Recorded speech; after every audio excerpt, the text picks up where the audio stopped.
Hello and welcome back to another lesson for your catering. I hope you're all well. I hope you're enjoying the snow and you're having a really nice time. Okay, so we're going to get right into it. As usual, you know you've got your prep to do. So the oven must be on because we're doing a cake. Okay, so get the oven on 150 degrees. I like to keep it at that temperature because I know it's safe. It wouldn't get burned. And even if I slightly forget it, it may just dry out a little bit, but it wouldn't burn.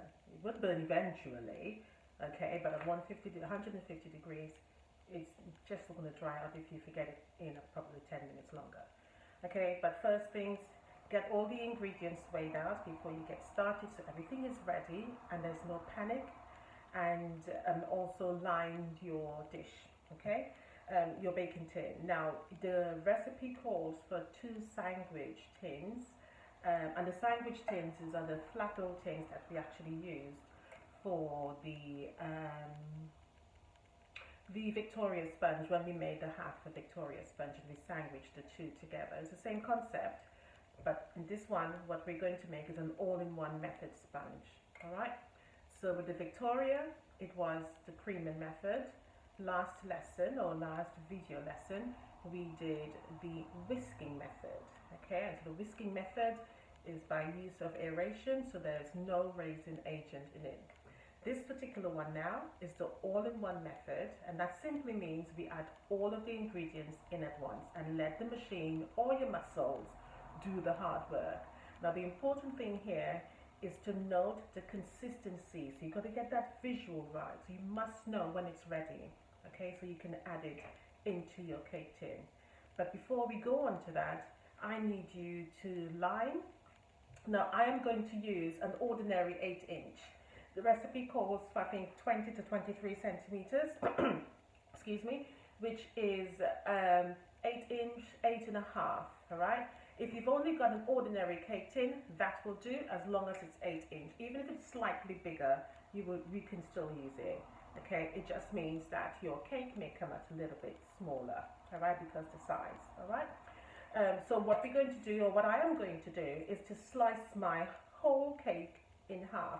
So then I will have 2 separate equal quantities of cake, so then I can then sandwich them back together. I hope that makes sense for you. So what I'm going to show you now is how to line that particular cake tin if you've got it, all right. So it's a lot more easier for you. Now, when I was growing up, and I go back when I was a little girl, and my mum used to teach me to bake, what she did was just butter and flour it. Now, you can always do that, okay? And to be honest, that's the method I use a lot, and it's never failed me yet. But because I want you to learn 2 variations, so you can use the butter and the flour and dust it all the way around so that it covers it, and that works the same thing as a barrier to make it unstick when you're actually using the greaseproof paper. Okay, very important.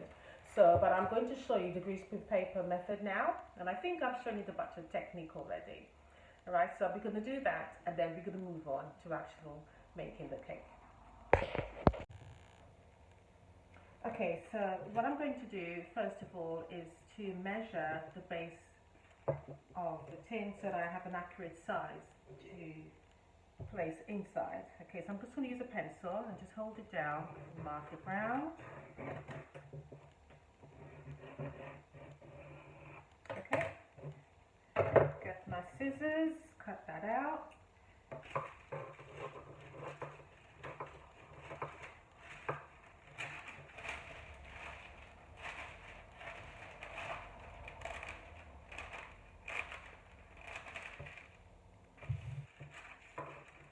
Now you don't have to cut it exactly on the line, it's just a guide really.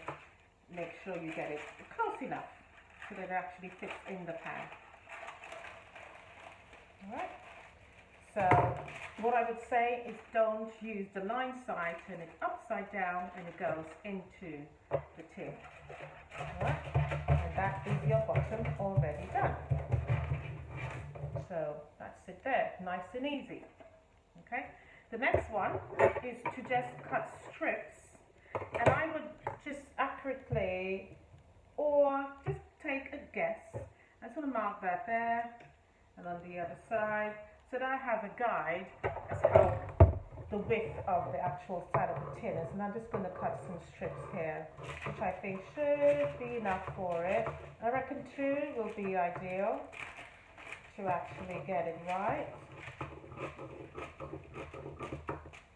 And I'm referring to 2 strips of it.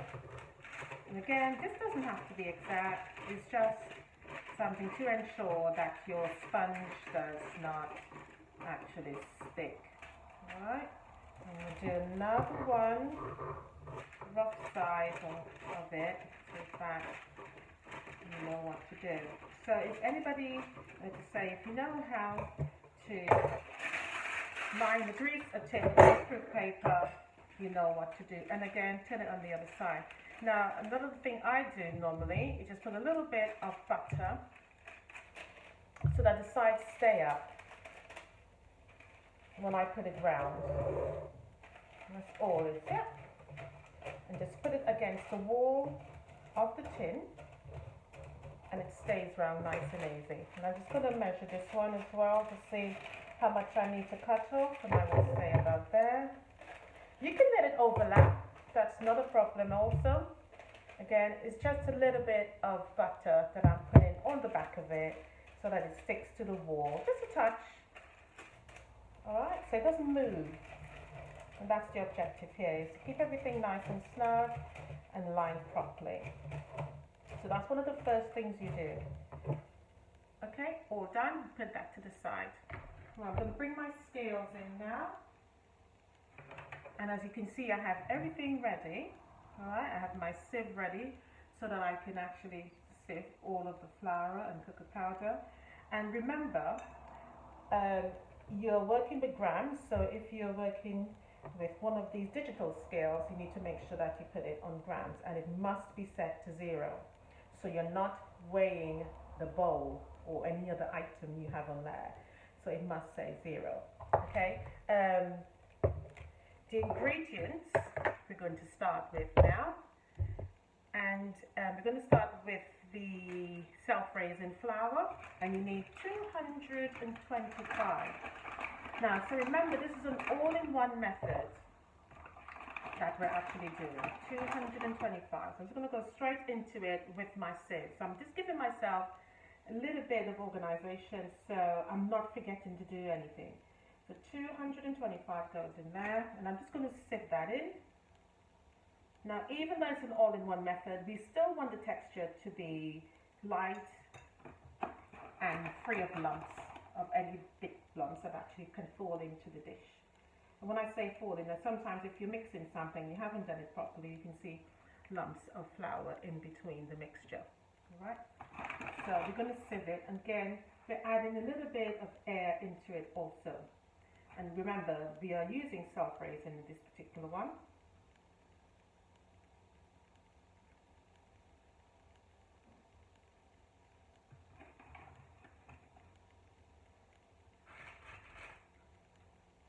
So just to double check, I'm just going to put my bowl onto there. Again, make sure it's 0, so I'm not weighing my bowl. And I'm just going to add this into there. I need 225. It's slightly under.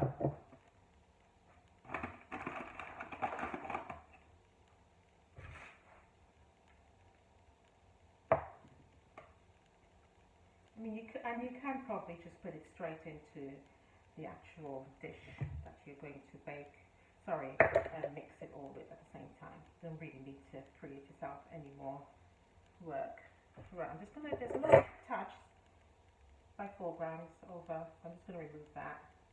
And again, you don't really have to be too fussy about it. I'm only being fussy because sometimes a little bit too much flour can make it dry, and I'm just trying to prevent that happening. I'm going to put my bowl back on, ensure that I have 0 on there, and I'm not weighing the bowl.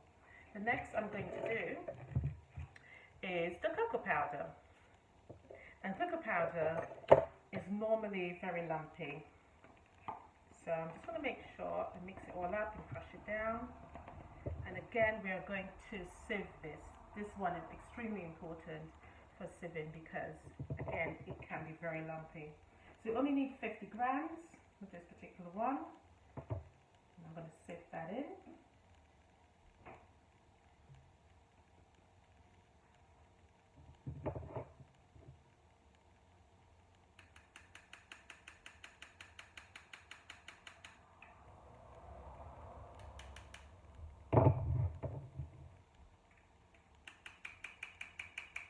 And I'm just going to double check again to make sure that it is 50. I don't want to mess it up. Right, back on there, 0.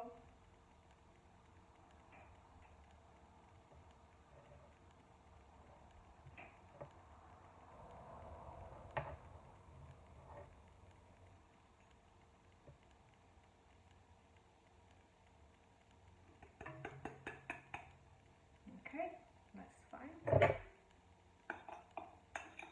Make sure everything is there. Right. The next now is I'm going to add is 1 teaspoon of baking powder. So even though we are using self-raising flour, the recipe still calls for it, and so we are going to add it. I'm going to go straight into it and just add a teaspoon. Now it doesn't say a heaped teaspoon, it just says a teaspoon. So I will make it a rounded teaspoon, not a flat teaspoon. A rounded teaspoon goes in. You don't need to sift that, that's fine. And of course the next bit is the softened butter, and I'm using stock because it's made for baking and it's already soft. I don't have to worry about defrosting. Sorry, not defrosting. I'll bring it down to room temperature. So I'm going to make sure I'm on 0 and on grams again. And I need, for my butter, I need 225, very similar to the flour. And I tend to use stock a lot because I do quite like the texture of it. I think it makes really nice cakes. I'm not brand selling, but I'm just saying that I just like I like stock. So it's slightly over. I'm just going to take a little bit out. Perfect. Right, so the next is the eggs. And we need 3 eggs. In fact, I will do the sugar first and get all the dry ingredients in, and then I'll add the wet ingredients in after. So for this one, I need 175 grams, and again, I'm going to go on my machine, turn it back to 0, make sure it says 0 grams, and then add my 175. So notice I'm adding all of the ingredients in, and I'm pausing to give the scale time to catch up so that it registers correctly. Yeah, I'm not rushing it, alright? Just give the scale time to catch up. 175, 138,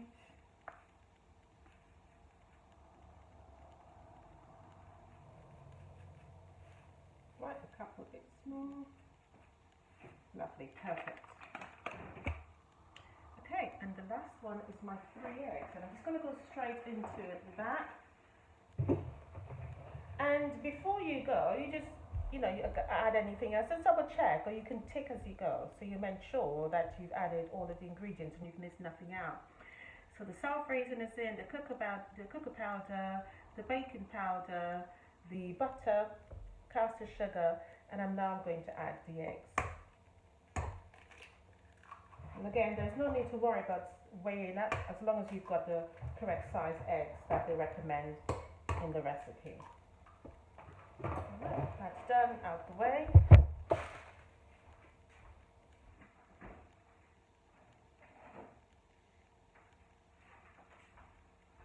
And the last you need is 2 tablespoons of milk. And so I'm going to just pour it into my bowl that I was using. I'm just going to add a little bit in there. I'm going to waste it. And then I'm going to measure 2 tablespoons. I'm going to use my ladle, which is roughly the same size. Going there. So this is the other wet ingredient going in. Done. That's it. It's one of the easiest cakes to actually make, but as I said, it's literally about the texture when you make it that some people get it wrong because you don't leave it mixing long enough. Now this is a personal choice. I'm just going to to add some vanilla essence into it. And so I'm just going to add a teaspoon. So you don't have to add this if you don't have it, but if you do and you like vanilla essence, by all means go for it. It's not a problem.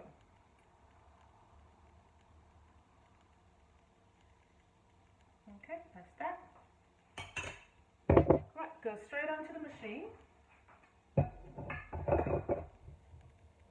And I'm going to use the beating. I'm not going to use the whisking, I'm just going to use the beating. And when I say the beating, I just mean the dough, the hook that actually does the beating. So I know it's not a dough, but I prefer to use that one at this stage. And the reason I'm doing that is because of the butter. The butter is not melted. If you wanted to add the butter melted, then you sort of change the consistency. Okay, and then it will then be known as the melting method, because then you start to melt everything. So it'll be melting the butter, you add all the ingredients, and you've literally amalgamated together in that form, and it's known as a melting method. But we'll move on to that. So remember, we're doing the all-in-one method, and this is where we're going to just get it mixing all together. So the consistency we're looking here for is that light, sort of runny, soft, pliable consistency, just like when we're making the creaming method. Now in this particular instance, we did not cream the butter and sugar together, so it's not going to look light and fluffy, because obviously we've added cocoa powder in there. However, it should change the consistency. It should get a little bit paler. You shouldn't be able to see the sugar grains. It should dissolve. It should be light and smooth. Okay, so mix it for a good 3 to 5 minutes. Check it, use a spatula, cake spatula, turn it around, cream the sides or clean the sides down, just to ensure that everything is being collected, right? And then I will show you what to do next. So leave that mixing, and while that's mixing, I'm going to push that out of the way. The recipe also calls for the frosting, and that's quite easy to make. Okay, I'm not going to worry about showing you how to do that. I think you've got a little bit of cooking skill that you can make some frosting on your own. So for the frosting, you literally need to add all of the ingredients together, which is the icing sugar, the cocoa powder, and a little bit of the vegetable spread of butter in this case, and the juice of an orange. Okay, so when they say juice of an orange, they mean a whole orange. So you cut the orange in half and you squeeze it. And then we will move on to the decoration. Now, before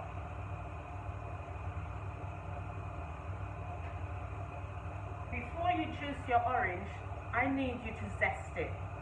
So you can either zest it with a zester, if you've got one, or use your grater.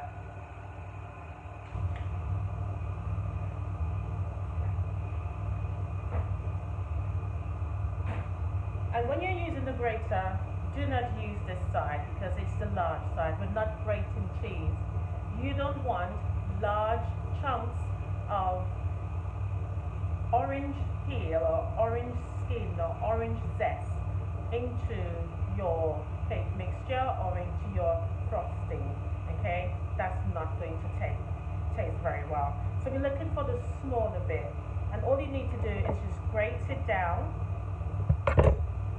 till you see the actual white. So when you see the white, and it's going to do on the surface here, you stop, turn, you keep turning it every time. Right? And so that's the bit you're going to use. I hope you can actually see it on the counter there. Okay, so do that for the whole orange until you actually have the quantity that you need. Just keep turning it until you get to the point that you need. Put that there, get rid of the salsa.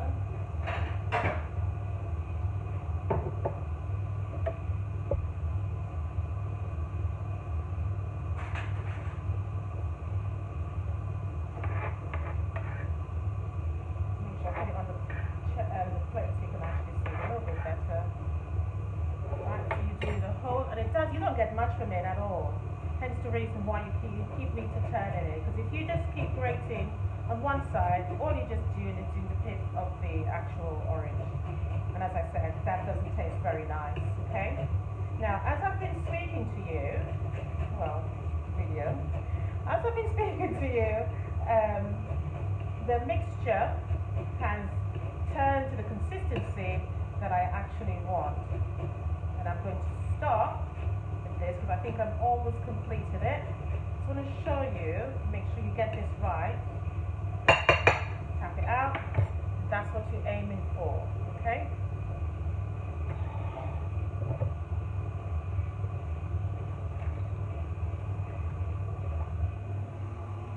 I'm going to lift this up so you can actually see what I'm referring to when it comes to the consistency. So can you see that there? Now that's what you're looking for. It's very pale in color. Let me take it out, probably the easiest.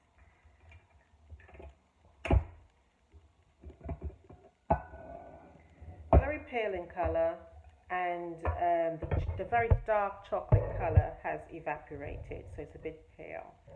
Okay, if yours is very dark in chocolate, that means you've probably added a little bit too much cocoa powder, but that's not going to spoil the cake. It might make the texture a little bit heavy, but it's not going to spoil the cake. All right, so it's still going to be very edible. So I'm going to put mine back on again, and before I put it back down, I'm just going to clean the sides down to ensure that even the sides are getting picked up and nothing is being left behind and everything has been incorporated well.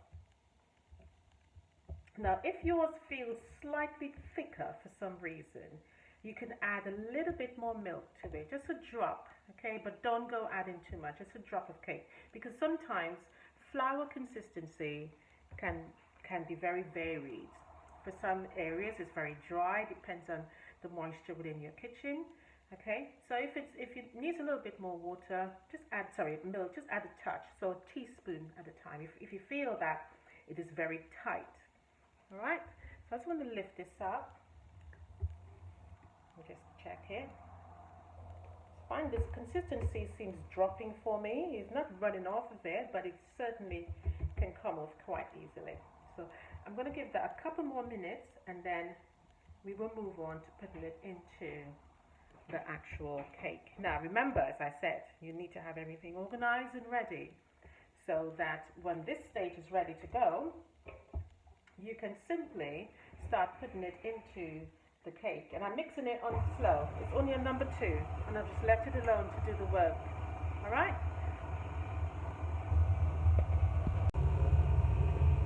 Okay, so I have done a little bit of a tidy down.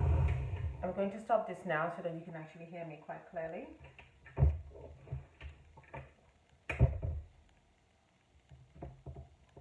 And this has been mixing for at least 8 to 10 minutes in total now. Okay, take that off. And you can see it's a nice, pliable, soft consistency. And I want to know, I'm using the word pliable, you're not touching it, but you can see it's quite easy to handle. It's not stiff in any way, shape or form. That's the important stage here. Now,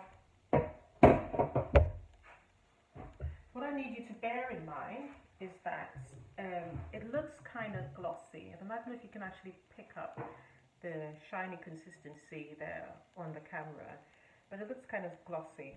And again, that's a good indication that this is ready. So I'm just mixing it up, and I'm quite happy. It feels very light and aerated. Okay, so I'm going to add this into my tin here. And remember, I haven't got 2 sandwich tins, so therefore I am using an 8-inch normal cake tin, and I'm going to cut mine in half once it's completed.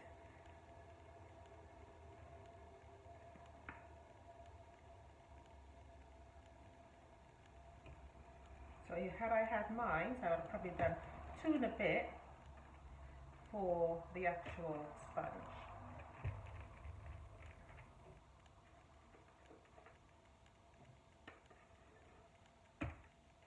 Now with this method, you can make any other variation that you want, okay? Now, word to the wise, the quantity of cocoa powder replaces the flour. So if you wanted to make a fruit cake, for example, you would need to replace that quantity of flour, sorry, of cocoa powder with flour. I'll say that again, just to make sure that you understand what I'm saying. If you wanted to make a fruit sponge, so for example, a sultana cake, a mixed fruit cake, you will take off the quantity of cocoa powder and replace that with the self-raising flour, because that equals the amount of flour you need for the cake. I'm just leveling this off, and that's basically it. Alright, so as you know already, I've gone ahead and done that, and that's just chocolate there when I had the spoon rested. I've grated that. So while this is in the oven, I'm going to get ready for the actual glazing, the frosting and decorating the sponge. Alright, so I'm going to put that on the side, and while that is in the oven, what I need you to do is to concentrate on grating some chocolate. Now I don't know if I told you what to get this. If you haven't, it's not a problem. You can use milk chocolate, dark chocolate. Because I do a lot of baking and stuff, I used to have quite a few ingredients at home still. So I need you to just grate your chocolate. Make sure your hands are dry, otherwise you're going to get chocolate all over you. And we're just going to put this in the fridge. If your kitchen is quite warm, just put it in the fridge so that all of the chocolate stays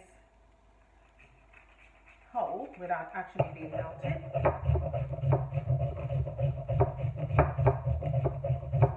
This is just to help decorate the cake. So it's going to look basically like what the picture says on the PDF. So I think that's fine for me. Okay, if you want more, by all means, go for it. There's nothing stopping you from doing more. I'm just going to try and finish all of this off. So, right, I think that's fine. I'll tap it out, any extra.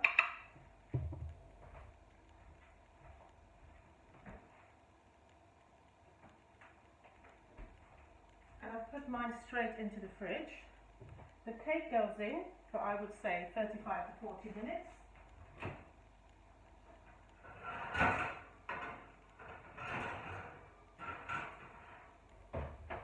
Put it into the middle of the oven at 150, 155. I think the recipe calls for 180, but I like to tell students do it between 150 and 160.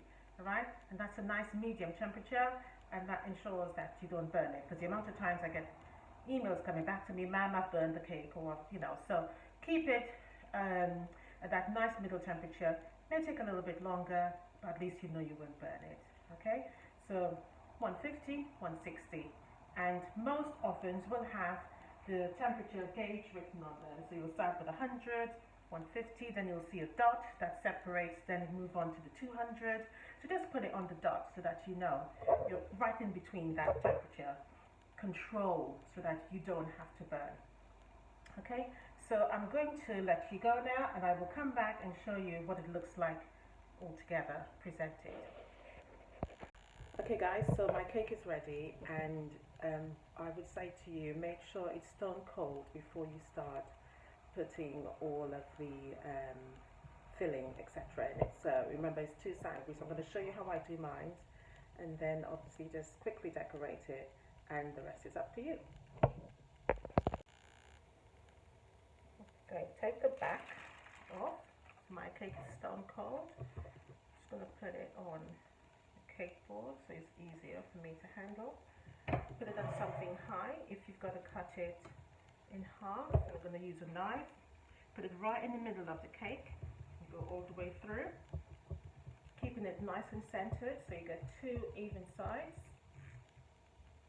Take it out, so you have 2 pieces, yeah? And I'm just going to put a little bit of the filling in there.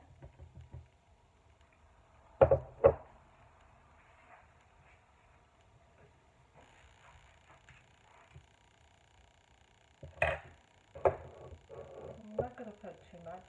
Well, it really is down to you, how much you want to put in there, but I'm not really a huge chocolate fan, if I have to be honest.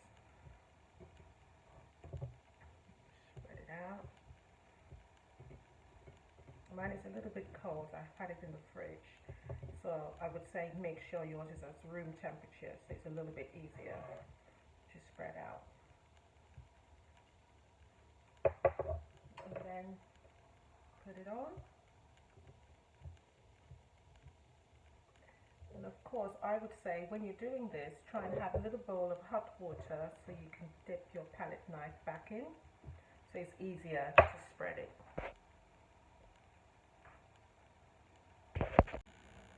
Okay, so I've got my bowl, my measuring jug with some hot water, and all I'm doing is just heating it up, just warming it up so that it goes through the chocolate sauce a little bit more easier, and it's easier to spread.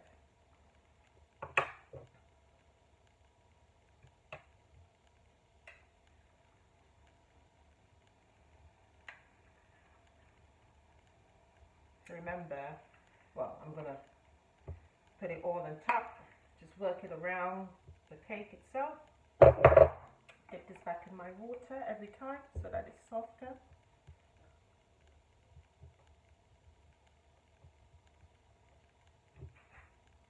You don't have to put it aside, it's really down to you guys.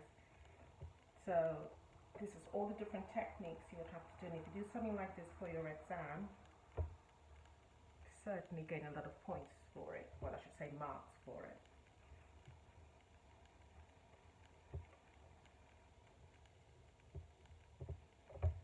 Just keep dipping it in that so that it spreads a lot more easily.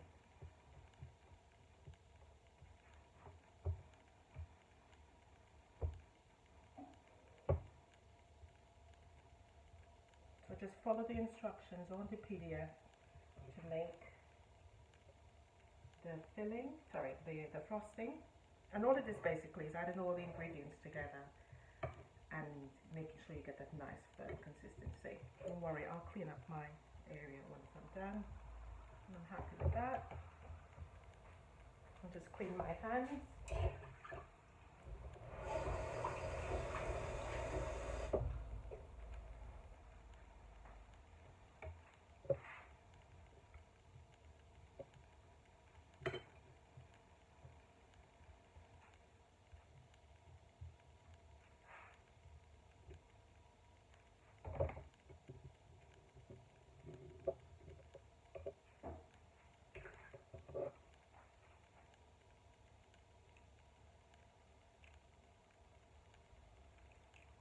I'm just putting on that grated chocolate we did when we first started it.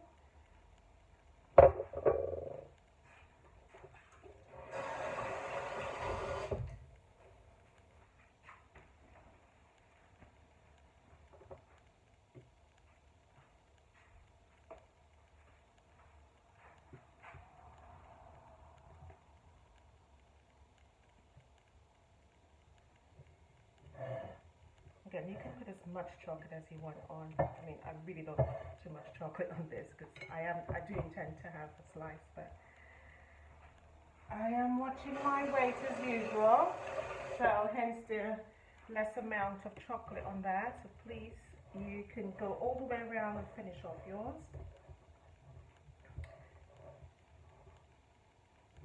Right, and the last thing to go on is my, just dry my hands because I don't want to touch. And just tidy up a bit, everything in there. Last thing to go on is the little bit of grated zest.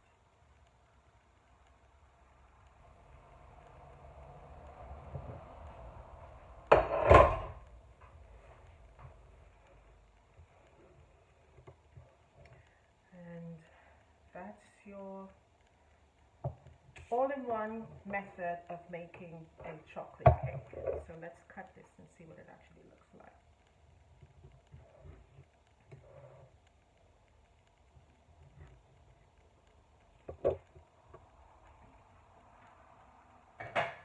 And you can present this however you feel, but of course presentation matters, so keep it looking good.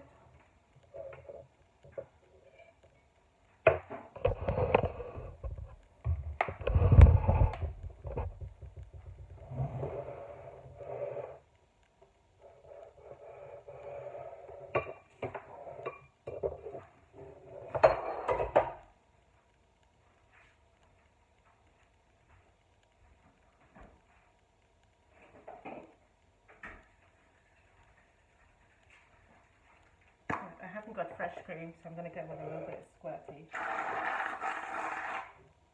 And that's more than enough for me.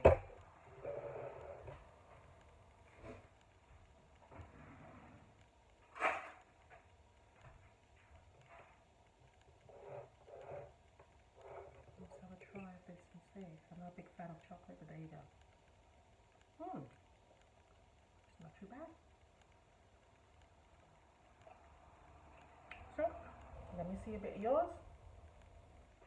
And we'll take it from there.